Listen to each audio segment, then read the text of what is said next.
ارے جب سید اتنا دیتا ہے تو سیدہ کے دینے کی شان کا عالم کیا ہوگا. آؤ در زہرا پر پھیلائے ہوئے دامن, آؤ در زہرا پر پھیلائے ہوئے دامن, نسل ہے کریموں کی لجپال گھرانہ ہے. نعرہ تکبیر, نعرہ رسالت, ذکر سیدائے کائنات.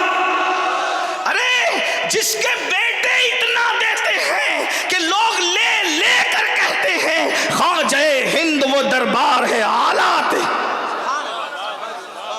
نینوا والو, یہ کتنے نمبر کا بیٹا ہے سیدہ کا, کتنے نمبر کا بیٹا ہے.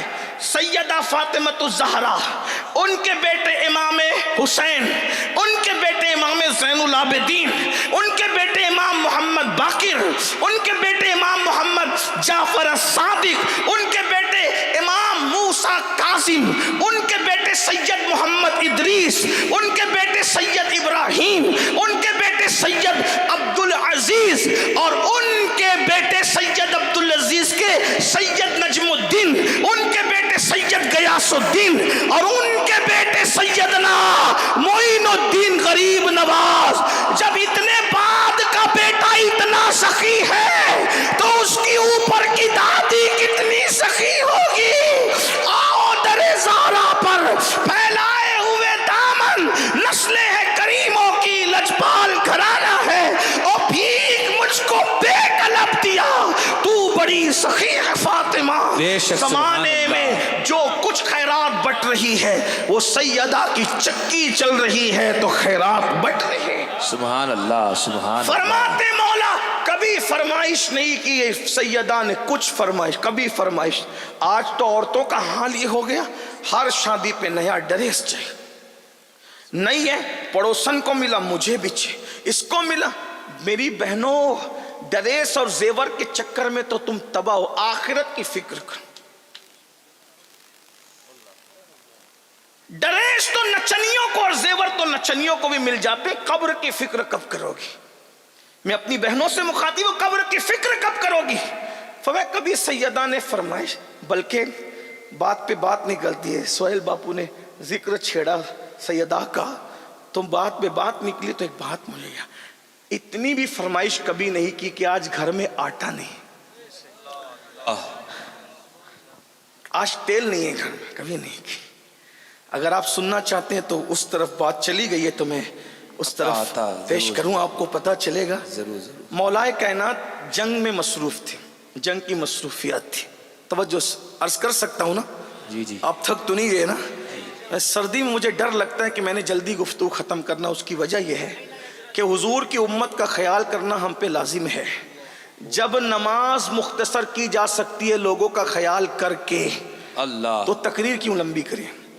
موسم اچھا ہوتا ہے تو پھر ہم بھی کھلتے ہیں, لیکن ٹھنڈی کا موسم ہے, بوڑھے بچے سبھی ہیں. بہرحال چلیں بات اب میں اینڈ کی طرف لے جاتے ہوئے کروں.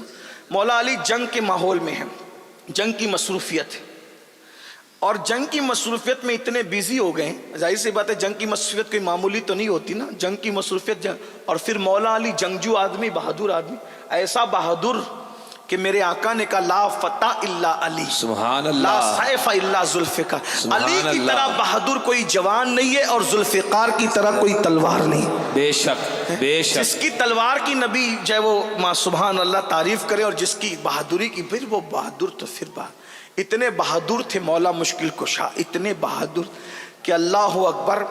مولا مشکل کشا کا حال یہ کہ اگر کسی کے پیر پر پیر رکھ دے ہٹا نہیں سکتا بندہ. اللہ, بڑے بہادر تھے, بڑی بہادری تھی, اللہ نے بہت بہادری تھی. اتنے بہادر تھے مولا مشکل کشا پاک کہ 70 لوگ جس وزن کو نہ اٹھا سکتے تھے مولا کائنات اس کو ایک ہاتھ میں اکھاڑ لیتے. سبحان اللہ, اکھاڑا پھینکا. بہادری ان کا اپنا انداز تھا.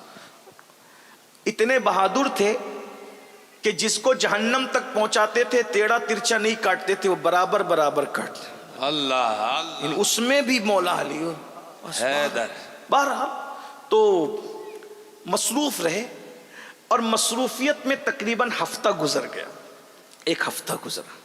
اور ایک ہفتے کے بعد جب راحت ملی تو مولا پاک گھر میں آئے اور سکون سے بیٹھے تو سیدہ سے پوچھا کہ 7 دن کی مصروفیات تھوڑی کم ہوئی ہے تو دل چاہتا ہے کہ آج کچھ کھائیں، آج کچھ کھائیں، کیا پکایا تم نے؟ سیدہ نے کہا کہ 7 دن ہے، 7 دن سے گھر میں اللہ کی برکت ہے۔ سبحان اللہ۔ جواب دیکھیں ذرا، اچھے باپوں کی اچھی تربیت ایسے جملے نکالتی ہے۔ بے شک۔ جس کا بابا جانوروں کو بے مثال بنا دے، واہ، قصوہ اور یافور جہاں پہنچ کر مؤدب ہو جائیں، بے شک۔ اپنی شہزادی کی کیسی تربیت کی ہوگی ہیں؟ جس کی نگاہ انسان کو آسمان ہدایت کا تارا بنا دے، وہ نبی کا بدعہ، رسول اللہ کے جگر کا ٹکڑا، کیا شان کا مالک ہو۔ حضور کسی کو ایک بار گود میں لے لیں وہ بے مثال ہو جائیں۔ حضور جس کو روز روز رات و دن ہاتھوں میں لے کر کے اپنے سینے سے لگائیں، اپنی زبان چسائیں، خود ان کو بوسے بھی دیں، ان کو چومے بھی اور سونگھے بھی، اس سیدہ کی شان کو کون بیان کرے، کتنا بیان کرے۔ لیکن جواب کیا خوبصورت ہے۔ آج کل تو عورتیں ناشکری، گھر میں یہ نہیں وہ نہیں، جب سے شادی ہوئی ہے میں کبھی خوش نہیں ہوں، یہ ہے وہ۔ ناشکرا پن مت کرو، یہ جہنم کی نشانی اور جہنمی ہونے کی نشانی ہے۔ سیکھو، دین سیکھو۔ 7 دن سے اگر کسی کے گھر میں چولہا نہیں جلا، وہ عورت کیسا ماں بھارت مچائے گی گھر میں۔ لیکن یہ سیدہ کی شان ہے، شوہر 7 دن کے بعد پوچھتا ہے تو کہا 7 دن سے گھر میں اللہ کی رحمت ہے۔ سمجھ گئے کچھ نہیں ہے، یعنی اللہ کی رحمت ہے، رحمتیں بس اللہ کی رحمت کے سوا اور کچھ نہیں۔ اچھا شہزادوں کا کیا؟ کا روزانہ بہلاتی تھی اور پانی پلا کر کے سلاتی۔ کربلا میں بھوک اسی لیے ڈگمگا نہ سکی کہ وہ پہلا اتفاق نہیں تھا بھوکے اور پیاسے رہنے کا، بچپنے سے تربیت ہو رہی تھی۔ بے شک، بے آپ شک۔ کیا سمجھتے ہیں رمضان شریف میں پہلا دوسرا روزہ لوگوں کو بھاری اس لیے پڑتا ہے کہ عادت نہیں ہوتی نا۔ جس کو عادت ہو اس کو بھوک اور پیاس کوئی اہمیت نہیں رکھتی۔ ہاں، اور پھر یہ بھی یاد رکھیں، لوگ کہتے ہیں علی اکبر کا جنازہ اور علی اصغر کا جنازہ اٹھاتے ہوئے کیوں نہیں لرزے؟ میں نے کہا جو اپنے باپ علی کی شہادت دیکھ چکا تھا وہ اپنے بیٹے کی شہادت پر کیسے ہل جاتا؟ اس لیے کہ جس کو باپ کی شہادت نہ ہلا سکی اسے بیٹے کی شہادت کیسے ہلا سکتی؟ بے شک۔ یہ مزاج دیا گیا، مزاج دیا گیا۔ بہرحال تو بچوں کو بہلاتی رہی، سلاتی رہی، پانی پلا پلا کر 7 دن ہوئے۔ اچھا اب تو رات بھی بہت ہو گئی ہے سیدہ، سن لیں یہ گھر ہے ان کا، اب تو رات بھی بہت ہو گئی ہے سیدہ، اب تو ایک کام کرتا ہوں، میں باہر جاتا ہوں، دعا کرو کچھ کام مل جائے تاکہ میں کم سے کم 2 درہم کما سکوں۔ مولا علی مانگنے نہیں جا رہے، قرضہ مانگ لو، اس سے لے لو، اس سے نہیں نہیں نہیں نہیں، وہاں بھی ہے کہ چلو میں ذرا دیکھتا ہوں کچھ کام دھام کر لیتا ہوں۔ باہر نکلے تو دیکھا کہ مدینہ منورہ میں کوئی قافلہ آیا ہوا ہے اور وہ اپنا مال اتار رہے ہیں۔ مولا علی پہنچے اور پہنچ کے کہنے لگے کہ میں تمہارا سامان اتار دوں، کتنا دو گے اس کے بدلے میں؟ کہا کہ اگر اے جوان، وہ پہچان نہیں سکے، اے جوان اگر تو نے ہمارا سامان اتار دیا ہم تجھے 2 درہم دیں گے۔ اچھا ٹھیک ہے، فٹافٹ سامان اتار دیا، اس میں گھنٹوں بیت گئے، اتنا سامان اتارا۔ 2 درہم انہوں نے دیا، 1 درہم کا کسی کے دروازے پر گئے، دستک دی، اور 1 درہم کا آپ نے سامان خریدا، آٹا واٹا جو بھی تھا، اور 1 درہم الگ سے رکھ لیا تاکہ ایک صبح کسی فقیر کو صدقہ کریں گے۔ 2 کمایا، اس میں سے بھی 1 صدقہ کرنا ہے، اور 1 لیا، لائے۔ اتنے ٹائم میں سیدہ نے چولہا جلایا۔ سیدہ جب چولہے میں پھونکتی تھی نا تو چولہے کا گرد و غبار سر پر اور چہرے پر آتا تھا، اور عورتیں جانتی ہیں کہ جب چولہے میں پھونکو تو واپس ذرات آتے ہیں۔ یہ سیدہ کا گھر تھا، پھونک رہی ہے، چلا رہی ہے، روٹی بنائی تو روٹی کتنی بنی؟ 3 روٹی بنی. اس میں جتنا آٹا آیا تھا 1 درہم میں 3 روٹی بنی. ایک روٹی مولا علی کو رکھ دی, ایک روٹی کے 2 ٹکڑے کر کے دونوں شہزادوں کو رکھ دیا, اور ایک روٹی اپنی کنیز کو دے دیا. ایک روٹی کنیز کو دے دیا. اور جب مولا کائنات کھا چکے, فرمایا کہ تم نے کھایا؟ کہا کہ 3 ہی روٹیاں بنی تھی نا, ایک آپ کو دے دی, ایک میں سے 2 ٹکڑے کر کے شہزادوں کو کھلا دیا, اور کنیز کا بھی حق تھا اس کو, تو آپ, میں نے پانی پی کر کے میں نے صبر کر لیا. اللہ یہ 8واں دن, 8واں سیریل دیکھ کر زندگی گزارو گی تو طلاق کی نوبت آئے گی, اور سیدہ کو دیکھ کر زندگی گزارو گی تو تمہارا گھر جنت نشان بن جائے گا. بے شک. سیدہ پاک دوپٹہ اتنا پھٹا, اسی پہ بات آگے چلی تھی, بات کو پوری کرتے ہیں. دوپٹہ اتنا پھٹا کہ پہننے کے قابل نہ رہا, تو مولا مشکل کشا نے کہا فاطمہ تمہارا دوپٹہ پھٹ گیا ہے, یہ پہننے کے قابل نہیں رہا ہے. کہا کہ ہاں میں بھی محسوس کرتی ہوں. تو کہا تمہارے ابا جی سے طلب کر لو, وہ تو سب کو عطا کرتے ہیں. سیدہ نے کیا کہا پتہ ہے, حیا آتی ہے نا ابو سے مانگنے کے لیے. سارا جہان جس سے مانگتا ہے کہتے ہیں حیات چلو ہم چل کر تمہاری سفارش کرتے ہیں. گئی ہیں, جانے کا کیا تھا, بازو میں ہی گھر, ابھی بھی بازو میں ہی ہے. مسجد نبی میں 2 ہی حجرے بچے ہوئے, باقی سب ختم ہو گئے. ایک تو سیدہ کا حجرہ ہے اور ایک تو سیدہ عائشہ کا, 2 حجرے, ابھی بھی 2 حجرے موجود ہیں. جو ہم تالا دیکھتے ہیں جہاں دروازہ حضور کے, حضور علیہ السلام کے مزار میں جانے کا جو دروازہ ہے, جو دروازہ ہے سیدہ کے حجرے میں لگا ہے. یعنی ابھی بھی حضور بتا رہے ہیں کہ ظاہر میں بھی میرے پاس آنا ہو. واہ واہ, سبحان اللہ سبحان اللہ, نعرے تکبیر. اس عالم ظاہر میں بھی اگر میرے گھر میں آنا ہو تو سیدہ کے یہاں سے ہو کر کے آؤ. یعنی اب بھی کوئی منکر, گستاخ رسول, بدعتی, کیسا ہی سڑے ہوئے عقیدے والا, اگر حکومت سے اجازت لے کر حضور کے حجرے تک جانا چاہیں تو حضور کے حجرے تک جانے کے لیے دروازے سیدہ سے گزرنا اس کے لیے ضروری ہے.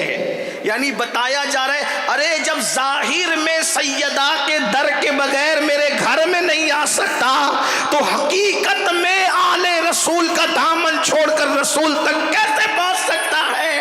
اسی لیے تو سرکار نظمی نے بھی کہا تھا ملتا ہے مصطفیٰ کا در آل رسول کے طفیل.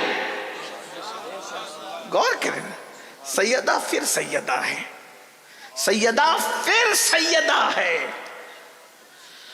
حضور کے پاس آنے کے بعد مولا نے کہا آقا فاطمہ الزہرا کا دوپٹہ اتنا پھٹ گیا ہے کہ پہننے کے قابل نہیں. آقا نے فرمایا ابھی, حضور کا انداز دیکھ, ابھی بدر و احد کے یتیموں کا حق دینا باقی ہے. میں اپنی بیٹی کو کچھ کیسے دے دوں؟ البتہ اس وقت میں فاطمہ الزہرا کو, چونکہ بظاہر اس وقت میرے پاس کچھ نہیں ہے, میرے پاس اونٹ کا چمڑا پڑا ہوا ہے, اس لیے میں کہتا ہوں کہ یہ اونٹ کا چمڑا لے جاؤ اور اسی چمڑے پر فاطمہ کے دوپٹے میں پیون لگا لو. 16 ٹکڑے کپڑے کے تھے اور 17واں پیون اونٹ کے چمڑے کا تھا, اور وہ اونٹ کا چمڑے کا جو پیون تھا وہ بالکل سر پہ آتا تھا. جب وہ پیون لگا کر کے اوڑا ہے دوپٹہ, حضور آ گئے.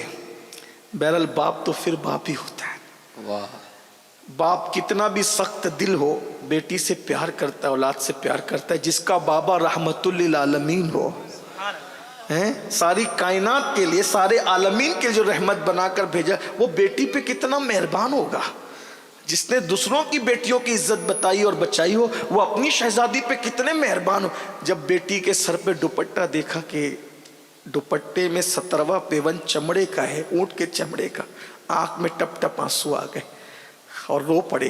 حضور کو دیکھ کر کے مولا علی بھی روئے, مولا علی کو دیکھ کے سیدہ بھی روئی. تو سرکار نے میں رونا نہیں, کیا تم اس بات پہ خوش نہیں ہو, کیا تم اس بات پہ خوش نہیں ہو کہ دنیا والوں کے لیے دنیا کی نعمتیں ہیں اور محمد اور آل محمد کے لیے جنت کی نعمتیں. سبحان اللہ. میں اپنی بہنوں سے کہنا, آج جو زنا بڑھ رہا ہے، زنا اور بدکاری، بے پردگی اس میں مین کردار ادا کر رہی ہے. عورتیں پردے میں رہیں اور مرد اپنی نگاہوں پہ کنٹرول کریں. تو پہلی وجہ وہ کفن چور بیان کرتا ہے کہ میں نے دیکھا کہ قبر میں جو منہ پھرا ہوا ہے سور اور بندر کی طرح ہے، اس کی پہلی وجہ تھی یا تو وہ شراب پیتا تھا یا تو زنا کرتا. پھر اس کے بعد اس نے کہا کہ میرا جی نہ بھرا، ڈرا تو تھا لیکن میں نے سوچا چلو بھائی کچھ کمانا تو ہے، تو دوسری قبر کھودی. جب میں نے دوسری قبر کھودی تو میں نے دوسری قبر میں ایک اور بھیانک منظر دیکھا کہ میت سور کی طرح ہے اور جہنم کی زنجیروں میں جکڑی ہوئی ہے. تو میں نے پوچھا، میں تو وہاں حال یہ تھا کہ اس سے بھیانک منظر، سور کی شکل میت کی اور وہ بھی زنجیروں کے اندر، جہنم کی آگ کی توق اور اس کی زنجیروں میں جکڑا ہوا ہے.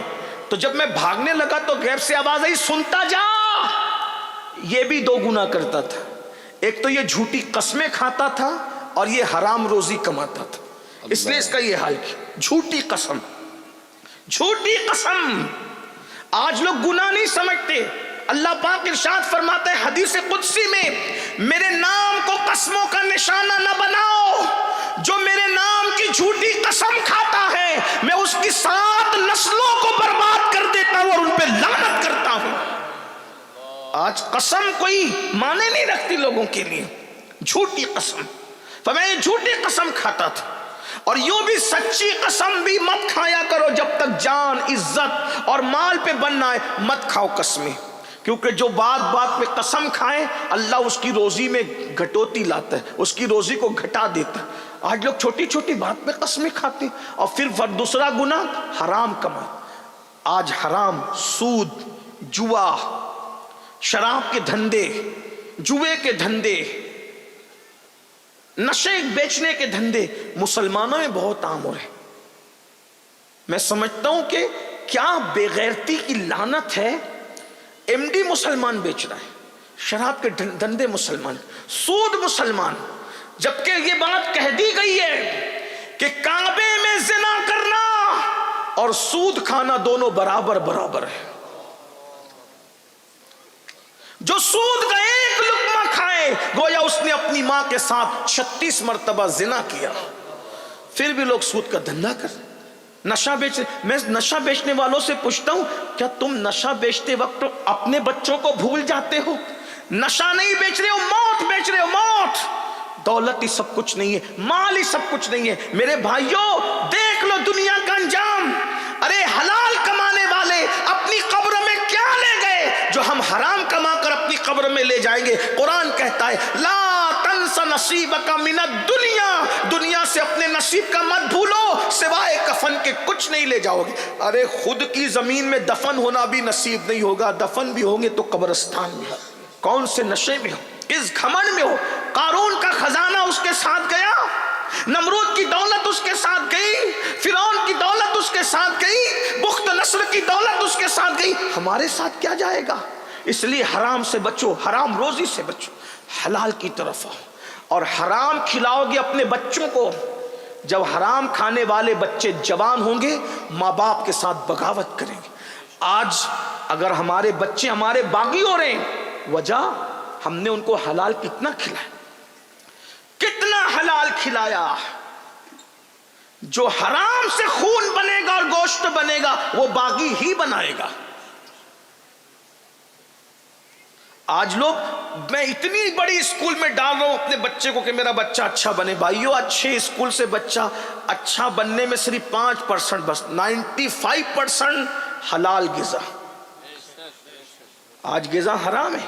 اس لیے دیکھ لو بچے ڈاکٹر بن جا رہے ہیں، ٹیچر بن جا رہے ہیں، انجینئر، ماں باپ کو چھوڑ کے بھاگ جا رہے ہیں. اب ماں باپ بڑھاپے میں رو رہے، کیوں؟ کھلایا کیا؟ یہ بتاؤ کیا کما کے کھلایا؟ اس پر ایک بات میں آپ کو بتاؤں، توجہ کرنا. حلال کیا اپنا اثر ہے. ایک بزرگ تھے، نام نہیں لوں گا اب ان کا، نام لوں کیونکہ جب کوئی عبرت کی بات بیان کرنی ہوتی تو میں بزرگوں کا نام نہیں لیتا. بہت بڑے بزرگ تھے، بہت بڑے بزرگ. ان کا شمار غوث پاک کے اور غریب نواز کے بھی پیروں میں ہوتا ہے، پیروں کے پیروں میں ہوتا ہے. ان کا بیٹا تھوڑی مستی کرتا. ایک مرتبہ مستی میں ان کے بیٹے نے ایک بیشتی سمجھتے ہیں بیشتی، پانی جو بیچتے ہیں، صبح صبح اس کے مشکیزے پہ تیر چلا دیا، اس کا پورا پانی بہہ گیا، مشکیزہ بھی پھٹ گیا۔ غریب آدمی کے لیے مشکیزہ بہت بڑی چیز تھی، پانی پورا گر گیا، مشکیزہ پھٹ گیا۔ وہ روتے ہوئے حضرت کے پاس آیا، حضرت پورے بصرہ میں آپ کا نام ہے، شان ہے، عزت ہے، مقام ہے، بلندی ہے، یہ آپ کے بچے نے میرا مشکیزہ پھاڑ ڈالا۔ آپ نے فوراً پیسے دیے، خادم کو مشکیزہ منگایا نیا، پرانا مشکیزہ بھی درست کروایا، دونوں مشکیزے دیے، حلوہ منگایا، حلوہ کھلایا، کہا بیٹا جاؤ۔ اس نے کہا پرانا بھی درست کر کے دے دیا، نیا بھی دے دیا، حلوہ کیوں؟ کہا حلوہ جو ہے نا وہ ٹوٹے ہوئے دل کو راحت بخشتا ہے، اس لیے میں نے حلوہ کی طرح، میرے بچے نے تیر چلایا، مشکیزہ پھٹا تو تیرا دل تو ٹوٹا ہوگا نا، اس لیے جو وہ میں نے دل کو راحت دینے کے لیے حلوہ کھلایا، جو پرانا بھی لے جا، نیا بھی لے جا، جا اللہ تجھے برکت دے۔ اب بچے کو کچھ نہیں کہا بزرگ نے، یاد ہم تو بچے شرارت کرتے تو انہی کو پیٹتے رہتے، ان کو پیٹنے والوں کبھی اپنے آپ کو بھی پیٹو، کبھی اپنی قسمت کو، اپنی تقدیر پہ بھی غور کرو نا، اپنی کرتوت پر بھی غور کرو۔ بچے کو کچھ نہیں کہا، گھر میں آئے، بیوی کو کہا فرما بردار بیوی بتاؤ جب یہ تمہارے پیٹ میں تھا تو تم نے کیا کیا کھایا تھا، لقمہ تمہارا کیسا تھا، یہ بتاؤ۔ حضور میں نے تو حلال کے سوا کچھ نہیں کہا۔ میں تمہیں مہلت دیتا ہوں، سچ بتانا ورنہ سزا ملے گی۔ بہت غور کیا، جب جان پہ بن آئی، پریشان ہوئی تو بہت غور کیا، کہا حضور بات یاد آ گئی، غلطی ہوئی، بہت بڑی غلطی۔ کہا کیا؟ کہا بصرہ سے کچھ تاجر جا رہے تھے، ان لوگوں نے سوچا کہ ہم اپنا مال کہیں اور رکھیں گے تو لوگ خیانت کریں گے، تو انہوں نے کیا کیا، اپنا سامان اپنے گھر میں رکھا، اور اس سامان کے اندر انگور کا ٹوکرا تھا، اور یہ بچہ میرے پیٹ میں تھا، تو انگور کی خوشبو اتنی آ رہی تھی، میرا دل چاہ رہا تھا کہ انگور کھاؤں، اور آدھی رات ہو چکی تھی، اجازت لے نہیں سکتی تھی، اگر بغیر اجازت انگور کھاتی تو حرام ہوتا، تو میں نے کیا کیا، لذت بھی مل جائے، چوری بھی نہ ہو، تو میں نے سوئی لی، اور سوئی لے کر انگور میں چبویا، اور سوئی کے ناکے پر جو پانی آیا انگور کا، وہ میں نے چوس کر اس کی لذت لے لی۔ کہا یہ اسی کی نحوست ہے کہ تو نے اتنا حرام کھایا نا، یہ بیٹا اسی لیے بدماش اور شرارتی پیدا ہوا۔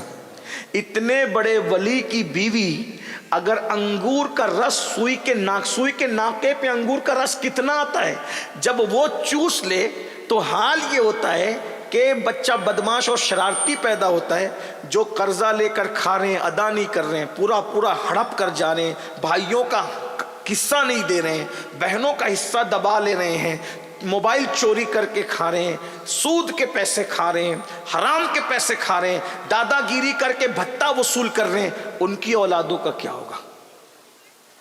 اگر اپنی نسلوں کو بگاڑنے سے بچنا ہے، حلال۔ جس وقت مخدوم اشرف جہانگیر سمنانی ہمارے مرشد ماں کے پیٹ میں آئے اور پورے محل میں خوشیوں کی شہنائی بجنی شروع ہوئی کہ ملکہ کو خوشی دکھائی اللہ نے، برسوں بعد بچہ ماں کے پیٹ میں آیا تو مخدوم اشرف کے والد بزرگوار سید ابراہیم نور بخشی اپنی بہن کو بلا کر کہتے ہیں بہن دیکھو اب میری بیوی کا تم خیال کرنا، کوئی حرام لقمہ اس کے منہ تک نہیں جانا چاہیے ورنہ بیٹا نیک نہ بن سکے۔ توجہ کریں، یہ بزرگوں کی۔ آج لوگ کہتے ہیں اللہ والے کیوں نہیں ہیں؟ میں نے کہا نماز ہے، روزہ ہے، حج ہے، زکوٰۃ ہے، تلاوت ہے، سب ہے، پھر اللہ والے کیوں نہیں؟ تو یاد رکھیے نماز تو ہے مگر پیٹ میں حلال نہیں، روزہ تو ہے مگر پیٹ میں حلال نہیں ہے، داڑھی تو ہے مگر پیٹ میں حلال نہیں۔ دیکھ لو چیک کر کے اپنا لقمہ کتنا حرام کھا رہے ہو۔ تو فرمایا آواز آئی یہ قسمیں کھاتا تھا اور حرام کھاتا، پھر بولا وہ میں وہاں سے بھاگا، پھر میں نے تیسری قبر کھودی، تو جب میں تیسری قبر پر پہنچا تو میں نے کیا دیکھا، ایک بندہ ایک گدی سے اس کی زبان باہر نکلی ہوئی ہے کتے کی طرح، اور اس کے پورے جسم میں آگ کی کیل ٹھوکی ہوئی ہے، کتے کی طرح زبان لٹکی ہے اور آگ کی کیلیں اس کے جسم میں ٹھوکی ہوئی ہے۔ یہ منظر دیکھ کر کے جیسے میں بھاگنے لگا تو غیب سے آواز آئی یہ نہیں پوچھے گا کہ یہ کون تھا، اس میں بھی 2 گناہ تھے. یہ لوگوں کی غیبت کرتا تھا, چغلی کرتا تھا, اور 2 لوگوں کے درمیان لڑائی لگاتا تھا, جھگڑا لگاتا تھا. اس لیے کتے کی طرح اس کی زبان لٹک گئی اور اس کے پورے جسم میں جہنم کی آگ کی کیلیں ٹھونک دی گئی. یہ قبر ہے. آج بھی لوگ غیبت کرتے ہیں. غیبت مطلب اس کے پیچھے اس کی برائی, اس کے پیچھے اس کی برائی. اور فرمایا الغیبت اشد من الزنا, کہ زنا سے بڑھ کر غیبت ہے. زنا سے برا کام غیبت ہے. اللہ اکبر. اور چگلی ادھر کی ادھر, ادھر کی ادھر.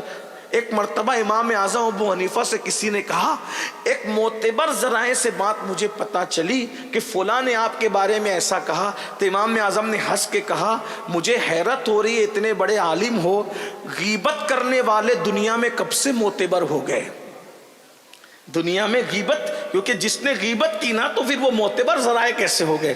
اگر آج غیبت اور چگلی ختم ہو جائے, ہمارے گھر کے, محلے کے, ملک کے 90% جھگڑے ختم ہو جائیں گے. امام اعظم فرمایا کرتے تھے, مجھے امید ہے اللہ مجھے بخش دے گا. کا وجہ کہا کہ میں نے پوری زندگی میں کبھی کسی کی غیبت نہیں کی. آج ہم غیبت میں مبتلا ہیں, چغلی میں مبتلا, لڑا رہے, جھگڑا رہے, بھائی بھائی میں لڑائی لگا رہے ہیں, اور اسی طریقے سے جو ہے وہ محلے محلے میں لڑائی لگا رہے ہیں, پیر و مرشد میں اور مریدوں میں لڑائی لگا رہے ہیں, اسی طریقے سے پڑوسی پڑوسی میں لڑائی لگا رہے ہیں, ننن بھاوج میں لڑائی لگا رہے ہیں, ساس بہو میں جھگڑا لگا رہے ہیں, اسی طریقے سے دیورانی جٹھانی میں جھگڑا لگا. یاد رہو, کتے کی طرح زبان لٹکے گی قبر کے اندر اور جسم میں کیلیں ٹھونکی جائے گی. اس پہ میں اب زیادہ نہیں کہتا, چونکہ وقت بھی میرا پورا ہو رہا ہے اور بہت لمبی گفتگو میں نہ کرتے کرتے کر چکا. آخری میں 2 باتیں اور سن لیں, لیکن یہ بات میں آپ کو کہہ دوں, غیبت اور چگلی سے بچو. چگلی, مجھے یہاں ایک پیارا واقعہ یاد آیا امام غزالی کا. امام غزالی سورہ یوسف کی تفسیر میں لکھتے ہیں کہ یوسف علیہ السلام کے بھائیوں نے, بہنیں دھیان سے سنیں, آپ سب بھی سنیں, ہائے اچھے سے سن رہے ہو اور سنو اچھے سے. عورتیں غیبت چگلی زیادہ کرتی. عورتوں کا حال یہ, ہنسنے کی کوئی بات نہیں, یہ کسی دل جلے کی فریاد ہے. 4-6 ملے گی, اس کی خوب برائی کرے گی, اور آخری میں ہٹتے ہٹتے کہے گی اللہ توبہ استغفر اللہ. جان دو بھائی, ان کے اعمال اس کے ساتھ, اپنے اعمال اپنے ساتھ. اپنے تو کسی کی غیبت نہیں کرتے, تو اب تک کیا کر رہی تھی؟ بعض عورتیں تو کہتی اللہ توبہ میری بہن, میں غیبت کرنے کے لیے نہیں کہہ رہی ہوں, میں تو بتانے کے لیے کروں. ارے یہی تو غیبت ہے. ایسی رابعہ بصری بنتی ہے گناہ کرنے کے بعد بھی کہ جس کی کوئی حد نہیں. اللہ کی پناہ, عورتوں کو دین سیکھنے کی ضرورت زیادہ. ایک عورت اگر دین سیکھ لے, 4 مردوں کے لیے جنت میں جانے کا ذریعہ بن جائے. عورت دین سیکھ لے, باپ کو سنوار سکتی ہے, بھائی کو سنوار سکتی ہے, بیٹے کو سنوار سکتی ہے, شوہر کو سنوار سکتی ہے. اور ہمارے یہاں سب سے زیادہ کمزوری دین کے معاملے میں عورتوں میں ہے. بہرحال, تو یوسف علیہ السلام کے بھائیوں نے یوسف علیہ السلام کو بہت مارا پیٹا اور کنویں میں ڈال دیا, اور بکری کے بچے کو ذبح کیا, اور اس کے خون میں کرتا لت پت کر کے لے کر آئے, اور ساتھ میں ایک بھیڑیا بھی پکڑ لیا. بولے ابا بھائی کو بھیڑیا کھا گیا, اور یہی کمبخت بھیڑیا تھا, اس نے کھایا. حضرت یوسف علیہ السلام کا کرتا حضرت یعقوب علیہ السلام نے دیکھا تو آپ روتے روتے ہنس پڑے, کہنے لگے کتنا ہوشیار تھا نا وہ بھیڑیا, کہ پورا یوسف کھا گیا اور کرتا بھی نہیں پھٹا. انسان کو کھائے گا تو پہلے کرتا پھٹے گا نا, کرتا صحیح سلامت. اور وہ روتے ہوئے آئے, ہم نہ تھے, ہم نہ تھے, ہم نہ تھے. اسی لیے امام غزالی کہتے ہر رونے والے پر اعتماد مت کرنا, کیونکہ یوسف علیہ السلام کے بھائی بھی روتے ہوئے ہی آئے تھے. آپ کہیں گے کیا رونا برا ہے؟ میں نے کہا برا نہیں ہے, رونا برا نہیں ہے. رو یعقوب بھی رہے تھے اور رو بھائی بھی رہے تھے, دونوں کے رونے میں کیا فرق تھا؟ یعقوب کو محبت یوسف رلا رہی تھی اور بھائیوں کو رونا نہیں آ رہا تھا, وہ رونے کی ایکٹنگ کر رہے تھے. تو محرم میں بھی 2 لوگ روتے ہیں, ایک طبقہ رونے کی ایکٹنگ کرتا ہے اور ایک طبقہ محبت حسین میں روتا ہے. تو محبت حسین میں رونا عبادت ہے, لیکن ہم نہ تھے کی ایکٹنگ کرنا یہ خیانت ہے. ایک بات یاد رکھنا، اس لیے ہر ایک کے رونے پر پگھلنے کی ضرورت نہیں ہے. بھائی آئے تھے روتے ہوئے. بہرحال تو حضرت یعقوب علیہ السلام نے کہا بھیڑیا کھا گیا. ہاں یہ بھیڑیا ہے، دیکھو یہ اسی نے کھایا. آپ نے روتے ہوئے کہا او بھیڑیے، میرے اتنے خوبصورت لال کو تو کیسے کھا گیا؟ تو بھیڑیے نے، حضرت یعقوب پیغمبر تھے، نبی تھے نا، ان سے بات کی. اللہ کے نبی، میں بھیڑیا ضرور ہوں لیکن میں نے آپ کے بیٹے یوسف کو نہیں کھایا، کیونکہ مجھے معلوم ہے وہ اللہ کا نبی ہے اور اللہ کے نبی کو کھانا جانوروں پر حرام ہے. جانور اللہ کے نبی کو نہیں کھا سکتا، مٹی اللہ کے نبی کو نہیں کھا سکتی، جانور اللہ کے نبی کو نقصان نہیں پہنچا سکتے. تو اس لیے وہ تو نبی ہے، صدیق ہے، میں کیسے کھا سکتا ہوں؟ میں نے نہیں کھایا. کہا پھر کیا ہوا؟ کہا جو ہوا میری آنکھوں کے سامنے، میں نے سب دیکھا. کہا بتا کیا ہوا؟ میں نہیں بتاؤں گا. بھائی لوگ تو نہیں سن رہے تھے نا یہ سب بات، کیونکہ نبی تھے یعقوب علیہ السلام. حضرت امام غزالی لکھتے ہیں یعقوب علیہ السلام نے کہا جب تیری آنکھ کے سامنے ہوتا کیوں بتاتا نہیں ہے؟ کہا اس لیے نہیں بتاتا کہ یہ چگلی ہو جائے گی، اور چگلی اللہ کو پسند نہیں ہے.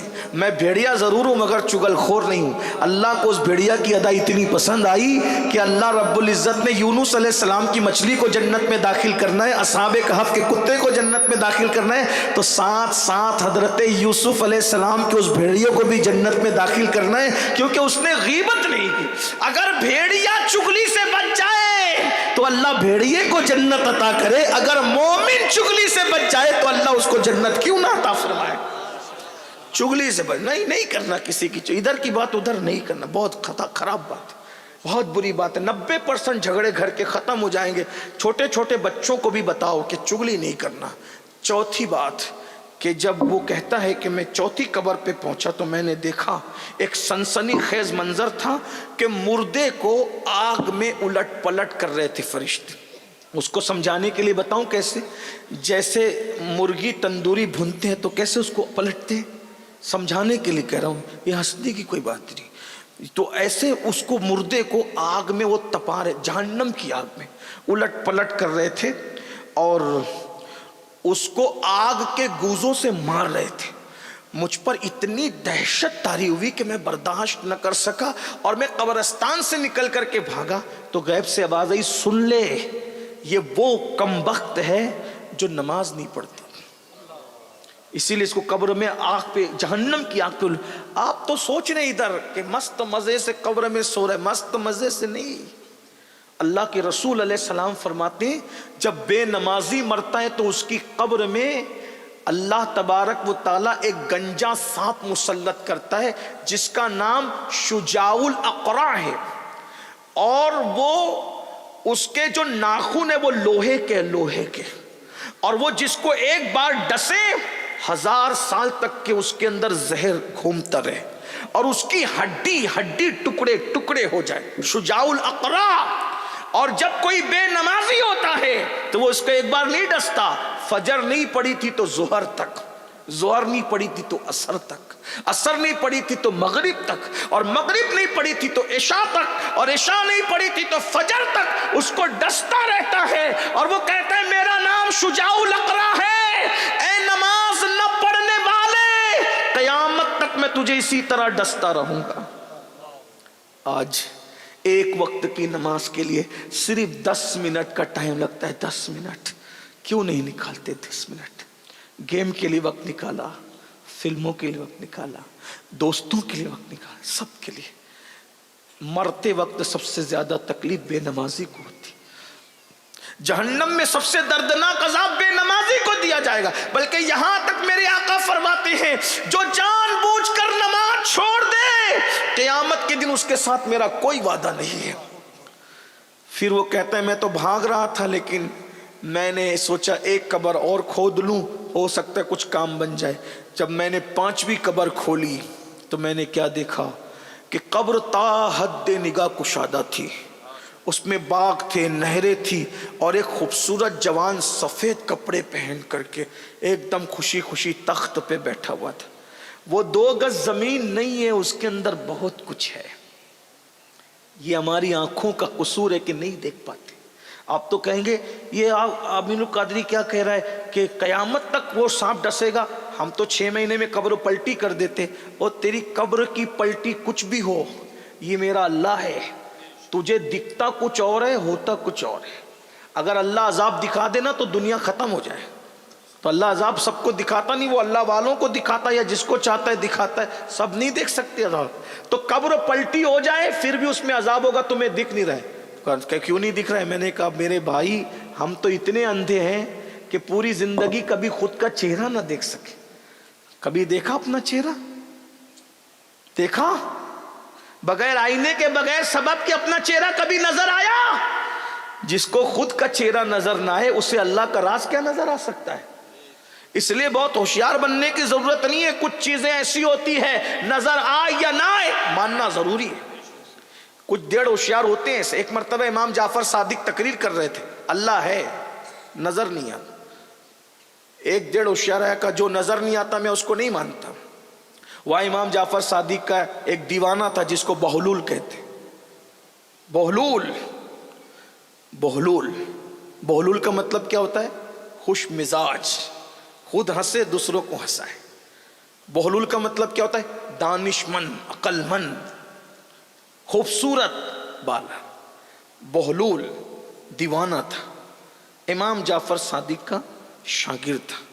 جیسے اس ڈیڑھ ہوشیار نے کہا نا جو نہیں دکھے میں اس کو نہیں مانتا، اس نے اٹھایا پتھر اور دیا دے سے زور سے سر پہ مارا. کہا ہائے میرا سر، میرا سر، کیا کر دیا یہ پاگل نے. بہلول نے کہا کیا ہوا؟ سر تو نے مار دیا تو ہو کیا؟ درد ہو رہا ہے. کہا دکھا کدھر ہے؟ ارے درد ہو رہا ہے. ارے دکھا کدھر ہے؟ او پاگل درد ہو رہا ہے. کہا کہ تیرا فلسفہ ابھی تو نے بیان کیا نا کہ جو دکھتا نہیں میں اس کو مانتا نہیں. تو جب تیرا درد دکھتا نہیں تو میں اس کو کیسے مان لوں؟ تو اس کو پتا چل گیا کہ جعفر صادق کے دیوانے نے ایسا چوٹ دے کر کے سمجھایا کہ قیامت تک کے لیے اب سب کو سمجھ میں آ گیا. ارے نادان، جب درد چھپ کر بھی محسوس ہوتا ہے، دکھتا نہیں ہے لیکن ہے درد، ہے نا، موجود ہے نا درد. تو جب درد موجود ہے مگر دکھتا نہیں، جب درد اتنا مستور ہے تو درد کا پیدا کرنے والا خدا کی شان سے مستور ہوگا. تو دماغ نہیں لڑانے کا بہت زیادہ. کچھ چیزیں صرف اللہ رسول کی مان لینی ہو. اور یہ بات یاد رکھنا، جو چیز بن دیکھے مانو گے اس کی اپنی برکت ہے. تو بہرحال تو وہ کہتا ہے میں نے 5ویں قبر کھودی تو نہریں تھی، باغات تھے اور بالکل گلستہ کھلا ہوا تھا اور ایک بندہ تخت پہ مزے سے بیٹھا تھا. میں وہ منظر دیکھ کر مسرور ہوا لیکن اس کی ہیبت بھی مجھے جو وہ بھگانے کے لیے آمادہ ہوئی. تو میں ادھر سے بھاگنے لگا تو مجھ سے آواز آئی غیب سے، کہا ارے اس کو نہیں پوچھتا کہ یہ قبر میں اس شان سے کیوں ہے؟ لوگ تو سمجھ رہے کہ 2 گز چھوٹی سی جگہ ہے، کب کروٹ لینے کو جگہ نہیں، لیکن یہاں تو پورا گلستہ کھلا، یہاں تو پوری باغ و بہار ہے. پوچھ اس سے کہ یہ کیوں ہوا. تو خود ہی غیب سے آواز آئی، یہ وہ خوش نصیب ہے جس نے جوانی میں اللہ کی بارگاہ میں توبہ کر لی تھی، اس لیے اللہ نے اس کو یہ مقام عطا فرمایا. یہ جوانی میں توبہ کا انعام ہے. بڑھاپے میں تو بھیڑیے بھی سدھر جاتے. جب کسی کے کام نہیں آتے تو پھر ہاتھ میں تسبیح لینا اور بغل میں مصلی، پھر وہ مزہ نہیں رہتا. اگر سدھرنا ہے تو جوانی میں سدھرو، سنورنا ہے تو تاش کے پتے چھوڑ دو، جوا چھوڑ دو، شراب چھوڑ دو، اللہ کی بارگاہ میں توبہ کر لو. کیونکہ حدیث پاک میں آتا ہے اللہ فرماتا ہے جو جوان جوانی میں توبہ کرے میں اس کو اپنا محبوب بندہ بنا لیتا ہوں. ایک حدیث میں یہاں تک آیا کہ جب کوئی بندہ جوانی میں توبہ کرتا ہے تو اللہ 40 دن تک آسمان میں نور کی قندیلیں روشن فرماتا ہے اور فرشتے ایک دوسرے سے کہتے ہیں جوان نے توبہ کی ہے، جوان نے توبہ کی ہے، جوان نے توبہ کی ہے. اس خوشی میں نور کی قندیلیں روشن کی گئی ہے. اور ایک بات یہ بھی یاد رکھنا، جوانی کی توبہ اللہ کا مقبول بندہ بنا دیتی ہے. بات جوانی کی آئی ہے تو تو یہاں تک حدیث پاک میں آیا ہے کہ جو جوان حرام سے بچے، اللہ کی عبادت کرے، اللہ اس کو 70 صدیقوں کا ثواب عطا کرتا ہے اور اللہ اس کو فرشتوں کے مانند قرار دیتا ہے۔ فرمایا جو جوانی میں حرام سے بچے، اللہ فرماتا ہے وہ میرے بعض فرشتوں کے مانند ہے میرے نزدیک۔ اور یہ بھی فرمایا میرا حقیقی بندہ وہی ہے، میرا محبوب بندہ وہی ہے جو جوانی میں توبہ کر۔ جوانی کی توبہ کی بات آئی تو میں آپ سے اب صرف چند منٹ لے کر کے بتاؤں کہ جوانی کی توبہ کیا ہے اور اس کا انعام کیا ہے۔ ایک جوان تھا، اس کا نام عبداللہ تھا، بغداد میں رہتا تھا، خوبصورت بہت تھا، بہت نیک باپ کا بیٹا بھی تھا، نیکی کے آثار اس جوان میں بھی تھے۔ خوبصورتی بہرحال خوبصورتی ہوتی، خوبصورتی بہت بڑا فتنہ ہوتی ہے کبھی کبھی۔ وہ جوان جا رہا تھا، اس نے دیکھا ایک خوبصورت لڑکی ہے، اس سے آنکھیں چار ہو گئی۔ آنکھیں چار ہوئی لڑکی سے کہا تو کتنی خوبصورت ہے، تو مجھ سے ملے گی؟ اس لڑکی نے کہا رات کو ملیں گے۔ اس نے ملنا نہیں تھا، دامن چھڑانے کے لیے تو اس نے بہانہ کر ہی دیا، بہت نیک لڑکی تھی وہ۔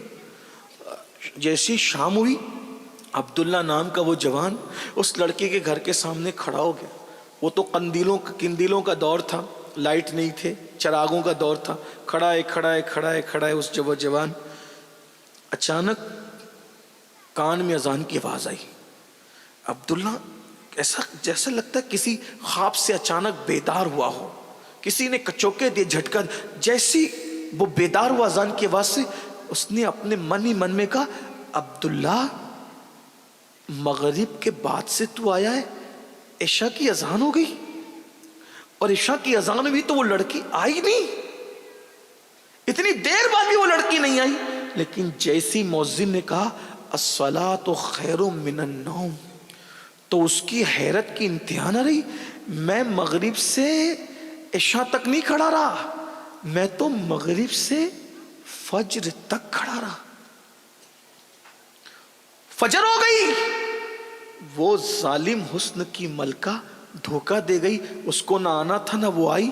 اچانک ضمیر نے کچوکے دی، عبداللہ ایک لڑکی کے لیے پوری رات کھڑا رہا، لیکن اس کے عشق میں تجھے پتا بھی نہیں چلا کہ رات کھڑا ہونا کس کو کہتے ہیں۔ ارے نادان، لڑکی کی بجائے اگر تو اللہ کے محبت میں عشق کے حق میں کھڑا ہوتا تو پھر تجھے کیا مرتبہ ملتا۔ بس یہ سوچ کر مسجد کی طرف وہ جوان گیا، خوب رویا، خوب توبہ کی، مولا معاف کر دے، تجھے چھوڑ کے کہیں اور جا رہا تھا، تجھے چھوڑ کے کہیں اور جا رہا تھا، تجھے چھوڑ کے کہیں اور۔ میں اپنے نوجوانوں سے کہتا ہوں، بیٹوں سے بھی، بیٹیوں سے بھی، بہنوں سے بھی اور بھائیوں سے بھی، یہ جوانی دیوانی ہوتی ہے، اس کو کسی لڑکے لڑکی کی محبت میں برباد مت کرو۔ آج نشہ ہو، شراب ہو، خودکشی ہو، یہ ساری چیزیں افیئر کی وجہ سے ہو رہی، زیادہ تر ناجائز تعلقات کی وجہ سے ہو رہی۔ یاد رکھنا، اگر دل ہی لگانا ہے تو اس سے کیوں دل نہیں لگاتے جو اللہ کا محبوب ہے؟ دھوکے بازوں سے کیوں دل لگاتے؟ کیوں کسی کے چکر میں ہو؟ اسلام اس کی اجازت نہیں دیتا۔ وہ نوجوان خوب رویا، خوب رویا، خوب توبہ کی، نماز پڑھی، سورج نکل آیا، اشراق پڑھی، خوب رویا، اللہ کو منایا، چاشت پڑھی، مولا اب کبھی نہیں جاؤں گا اس طرف، گناہ کی طرف نہیں جاؤں گا، برائی کی طرف نہیں جاؤں گا۔ چاشت کے بعد جب سورج چڑھ گیا تو عبداللہ اپنے گھر کی طرف جانے لگا، تو عبداللہ نے کیا دیکھا کہ سر پر بادل سایہ کر رہے۔ مسجد سے بڑے میاں بھی نکلے تھے، تو بڑے میاں کو عبداللہ نے کہا اللہ والے، اے اللہ والے۔ بڑے میاں نے عبداللہ کو کہا اللہ والے، تو کتنا اللہ والے، تیرے سر پہ بادل سگا۔ بابا رات کیسے گزری وہ تو ہم جانتے ہیں، ہم کوئی اللہ والے نہیں ہیں اس اعتبار سے جس اعتبار سے آپ کہہ رہے ہیں، ہم کوئی اللہ کے مقرب نہیں ہیں اس اعتبار سے جس کو اللہ والا کہا جاتا ہے، ہم تو گنہگار ہیں، رات کیسے گزری ہم جانتے ہیں، آپ اللہ والے ہیں بابا۔ بڑے میاں خوش ہو گئے، لیکن جب دونوں کا رستہ بدلا تو بادل کا سایہ عبداللہ کے سر پہ تھا، بڑے میاں کے سر پہ نہیں تھا۔ بعد عبداللہ رو پڑے، روتے کا مولا میں نے توبہ کی تو تو نے میری کتنی عزت بڑھائی کہ بادل میرے سر پہ سایہ کرتا ہے، اب کبھی برائی کی طرف نہیں جاؤں گا، نیک بنوں گا، پوری زندگی تیری راہ میں گزار دوں گا۔ اور جب نیکی بن رہا ہوں تو عالم بن جاؤں، مفتی بن جاؤں، فقی بن جاؤں، کوئی اچھا استاد تلاش کر لوں۔ استاد ڈھونڈنے نکلے، نصیبے نے یاوری کی، اور وہ عبداللہ استاد ڈھونڈتے ڈھونڈتے اس کے دروازے پہ پہنچ گئے جسے دنیا امام الائمہ، سراج الامہ، کاشف الغمہ، کروڑوں اربوں خربوں حنفیوں کے امام اعظم ابو حنیفہ کی شاگردی نصیب ہو گئی۔ اور وہ عبداللہ نے اتنا پڑھا کہ اس عبداللہ کو علم حدیث کی وجہ سے لوگوں نے امیر المومنین فی الحدیث کا، فقہ اتنا پڑھا، امام الفقہا کہا، تصوف اتنا پڑھا، شیخ المشائخ کہا، اور اسی عبداللہ کو دنیا عبداللہ ابن مبارک کے نام سے جانتی ہے۔ امام اعظم کہا کرتے تھے اگر قیامت میں اللہ مجھ سے پوچھے گا اے نعمان میرے لیے کیا تحفہ لایا ہے، تو میں عبداللہ ابن مبارک کو پیش کر دوں گا، اسی کے ذریعے میری مغفرت ہو جائے گی۔ دیکھو جوانی کی توبہ نے کہاں تک پہنچایا۔ امام بخاری کے دادا استاد ہیں عبداللہ ابن مبارک، امام اعظم کے شاگرد ہیں یہ، صوفیہ کے بھی استاد ہیں یہ وہ بزرگ ہیں۔ فضیل بن عیاض کا نام سنتے ہیں، اللہ اکبر، ان کے بھی استاد عبداللہ ابن مبارک۔ تو یاد رکھیے جوانی میں توبہ کرو گے اس کا انعام یہ ملے گا۔ بڑھاپے میں ٹھیک ہے توبہ، میں کسی کو مایوس نہیں کرتا، لیکن جوانی میں نیکی کے جذبات بھی جوان ہوتے ہیں، برائیوں کے جذبات بھی جوان ہوتے ہیں۔ آؤ سب مل کے توبہ کریں اللہ کی بارگاہ میں۔ توبہ کرتے ہو؟ پہلے بتاؤ کون کون توبہ کرتا ہے، ہاتھ اٹھا۔ سب کر، ایسے نہیں، اچھے سے اٹھاؤ۔ اچھے کام کے لیے ہاتھ اٹھانا اچھی بات ہے، سب اٹھائے رکھو نا بھائی، زبردستی نہیں ہے، جسے کرنا ہے وہی۔ جو توبہ کرتا ہے وہ اللہ والا بن جائے، اللہ کا محبوب بن جائے۔ مردوں کو کہا تھا لیکن عورتوں کے جذبات کتنے ہیں دیکھیے کہ خواتین نے بھی اٹھایا، اللہ ان کے بھی ہاتھ اٹھانے کی لاجم۔ بولو آج سے توبہ کرتے ہو؟ نماز چھوٹے گی آج سے؟ بولو نماز چھوڑو گے؟ نہیں چھوڑو گے نا انشاءاللہ؟ اٹھا کے رکھیں آج، ذرا ہم بھی دیکھیں، فرشتوں گواہ بنائیں۔ نماز چھوٹے گی آج سے؟ جو عشاء پڑھ کے نہیں ہے پہلے عشاء پڑھیں گے، فجر بھی پڑھیں گے انشاءاللہ، حرام سے بھی بچیں گے، غیبت چگلی سے بھی بچیں گے۔ بولیے استغفر اللہ ربی من کل ذنب واتوب الیہ وما علینا الا البلاغ۔ السلام علیکم۔